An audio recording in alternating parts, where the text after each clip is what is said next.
Ramakrishna Hari. So काही दिवसातच आषाढी एकादशी येते आणि उपासाला काय खावं काय नाही खावं हे आपल्याला कन्फ्युजन असतं. तर आजचा हा व्हिडिओ आहे की उपासाच्या वेळेस काय गोष्टी अवॉइड करायच्या.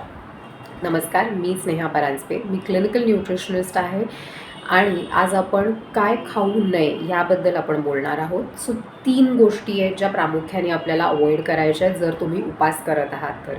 नंबर 1 तो आहे साबुदाणा. सगळ्यांचा लाडका, पण हा साबुदाणा जो आहे हा हाय इन कॅलरीज आहे, हाय ग्लायसेमिक इंडेक्स आहे आणि कार्बोहायड्रेट रिच आहे. त्यामुळे हा साबुदाणा जो आहे तो उपासाला अवॉइड करायचा आहे. नंबर 2 बटाटा.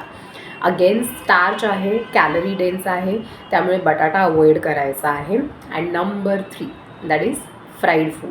वडेस आहेत किंवा तळलेले चिप्स असतील किंवा चिवडा आहे, ह्या गोष्टी अवॉइड करायच्या आहेत. कारण अगेन ह्यातनं तुम्हाला हाय कॅलरीज मिळणार आहेत बट न्यूट्रियंट्स काही मिळणार नाही आहेत. सो ह्या 3 गोष्टी तुम्ही अवॉइड करायच्या आहेत जर तुम्ही उपास करत असाल तर. Stay tune for third part of this video about काय खायचं उपासाला. थँक्यू.